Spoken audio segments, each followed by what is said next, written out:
The Brothers Grimm Fairy Tales. The Wolf and the 7 Little Kids. There was once upon a time an old goat who had 7 little kids and loved them with all the love of a mother for her children. One day she wanted to go into the forest and fetch some food. So she called all 7 to her and said, "Dear children, I have to go into the forest. Be on your guard against the wolf. If he comes in, he will devour you all, skin, hair, and everything. The wretch often disguises himself, but you will know him at once by his rough voice and his black feet." The kids said, "Dear mother, we will take good care of ourselves. You may go away without any anxiety." Then the old one bleated and went on her way with an easy mind. It was not long before someone knocked at the house door and called, "Open the door, dear children. Your mother is here and has brought something back with her for each of you." But the little kids knew that it was the wolf by the rough voice. "We will not open the door," cried they. "You are not our mother. She has a soft, pleasant voice, but your voice is rough. You are a wolf." Then the wolf went away to a shopkeeper and bought himself a great lump of chalk, ate this, and made his voice soft with it. Then he came back, knocked at the door of the house, and called, "Open the door, dear children. Your mother is here and has brought something back with her for each of you." But the wolf had laid his black paws against the window, and the children saw them and cried, "We will not open the door. Our mother has not black feet like you. You are the wolf." Then the wolf ran to a baker and said, "I have hurt my feet. Rub some dough over them for me." And when the baker had rubbed his feet over, he ran to the miller and said, "Strew some white meal over my feet for me." The miller thought to himself, "The wolf wants to deceive someone," and refused. But the wolf said, "If you will not do it, I will devour you."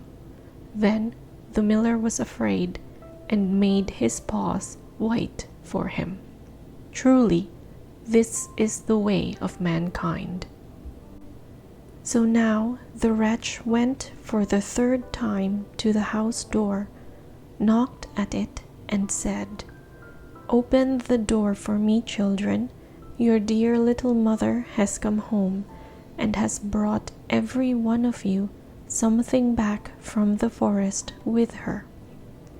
The little kids cried, "First, show us your paws, that we may know if you are our dear little mother."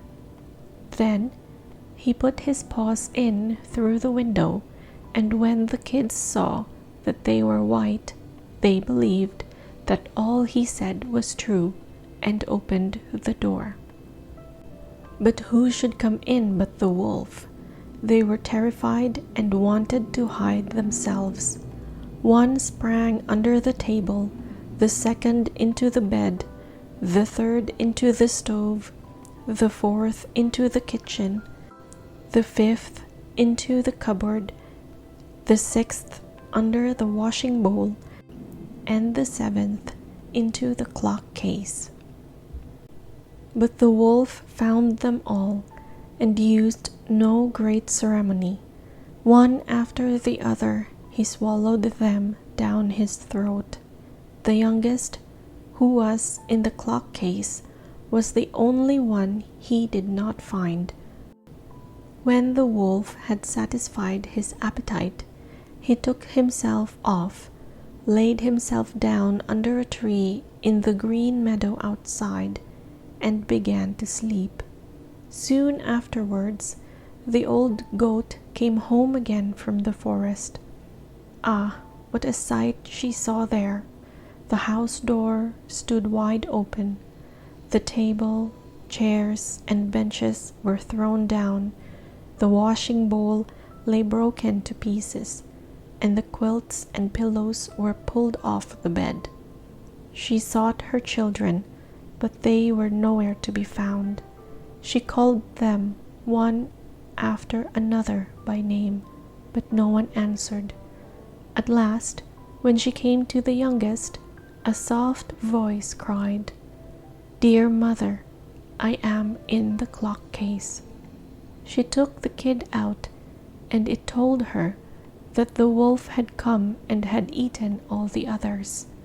Then you may imagine how she wept over her poor children. At length, in her grief, she went out, and the youngest kid ran with her.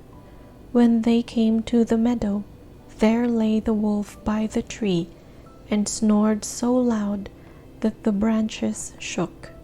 She looked at him on every side and saw that something was moving and struggling in his gorged belly.